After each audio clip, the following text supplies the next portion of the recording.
guys, hail and merry meet to everybody. It's MicheleMarieDalene. Today we're going to talk about some ideas and the current turntable setup, which is a Crossley turntable. As you may know, my original head shell and cartridge from my other turntable got lost, and it's a 1962 Carrara 205. And the problem is with the 205 head shell is I found a NOS head shell. It's new old stock and everything for $50. That does not include the cartridge. Now, I've had both ceramic and magnetic cartridges. In the case of the Carrara 205, they've always been magnetic. But the problem is right now I don't have a preamp. So what I might do is buy the new head shell and put in a Puffinspiel ceramic cartridge with the standard flip over stylus, because I have a couple extra ones that fit that model of shell.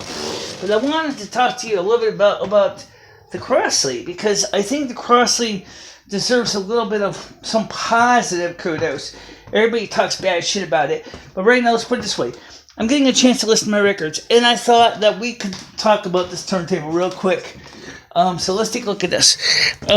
First of all, this one here, someone made an aftermarket mod. It disconnected the built-in speakers and hooked up these external Sony speakers. Their idea was they wanted to make the records turntable sound better. Well, it kind of does, but the reason it sounds the way it does is it doesn't have an RIA curve equalization. So when you play records, they still sound like a cheap 5 and dime turntable. But this one here is actually not half bad. This has line output, USB output. This one has a pitch control. And it plays 33, 45s, and 78s. Like all the cheapies, it has that stupid, inexpensive plastic ceramic flip-down cartridge that they use on this turntable, but it works fine. I like the ones that V-Less Life has talked about. This cover does stay up by itself, so that's a good thing. This powered by 12 volts DC. You can see I have my line in, line out. There's a USB jack right here, so I can plug this into my mixer board. Is it over here? Yeah, this one connects over here. I don't know what that's for. Anyway, I do have a USB hookup on this thing somewhere. Just don't remember where it is.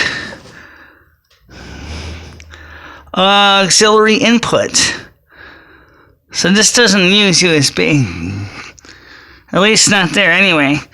I thought this one did, but that doesn't matter anyway. I'm using line out.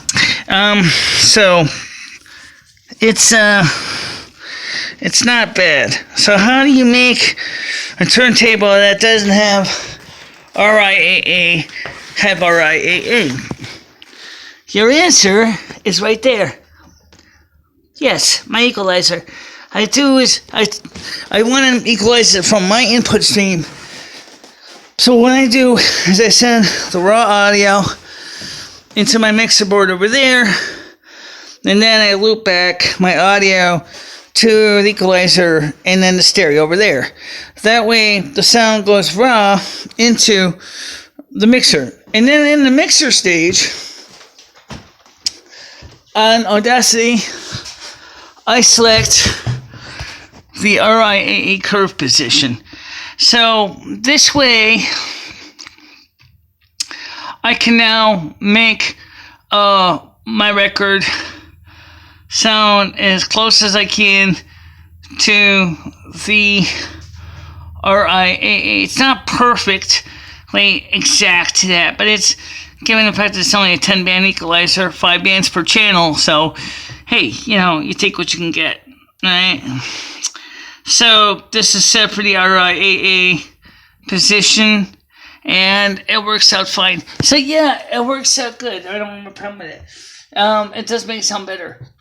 But, so the question that people keep asking is, do Crossley turntables destroy records? No, but you know what destroys records? is making sure not to change your goddamn stylus after so many plays. Is it ceramic? Is it sapphire? If it's sapphire, you really should change your stylus, say, about after 10 hours of play. And if it's a diamond, you can get away with maybe about 20, 30 hours. But for now, that's another reason I'm thinking about, for my garage, putting a 205 and installing the Piffin Seal cartridge I have, because it's gonna give me a better sound, because I don't have a preamp right now. So once I can get the preamp, I could have gone with the RS25XT, or I could have gone with another stylus with a magnetic sound. But for now, because of cost, I might just put a ceramic one in for the time being, because it's going to give me the ability to play my records, and that to me is important, regardless of stylus, regardless of quality. Want to play records? My Garage 205 originally was designed to deal with both magnetic and ceramic. So ceramic, in that sense, is going to be cheaper. May not be the best, but it's better than none music at all. That's why when I was given that turntable, I was not at all unhappy. I was actually happy that I could play my records again. And I did do some musical tests with it. And it sounds good. I just don't have a problem with it. It's better than no turntable. So, yeah, I can get a better one. And get the head shell and stuff from my turntable. And that's what I'm going to do. Okay, but for now, at least I'm listening to my records again. That's important to me. So anyway, I tested it using the raw sound coming out of the turntable. And it sounds really good. I don't have a problem with it. So give it a shot. If you have a graphic equalizer, and just feed the turntable line out into your equalizer, and then send the equalizer into your lining on your sound system, and you probably will hear it sound pretty good. You'll notice it also had an auxiliary in. Honestly, I don't really know if that's really much of an improvement, but oh well, you take a look at yourself. But anyway, so that's how I do. How it works. It's not perfect, but it's better than nothing. So there's an idea how you can at least make the cross-decent turntable sound pretty good. If you get the built-in speakers hooked back up, let me just remind you, they do sound like shit. They vibrate the case, and that could cause all kinds of nasty noises. But since it runs on 12 volts DC, you theoretically could power it from a small pack of batteries and take the turntable with you to the beach. Or honestly, would you really want to take a record player to the beach? I'll leave that to you to determine. But honestly, if you left it on a picnic table, it probably would be fine. And that's something I might consider being interested in doing next time I'm outside in the summertime and I want to spin a few records and not lug a whole damn stereo. Do that instead. It's great ideas out there you can look into. But for now, I'm going to let you go. Everybody, thank you very much for watching this little impromptu video. And I'll see you soon. Bye-bye.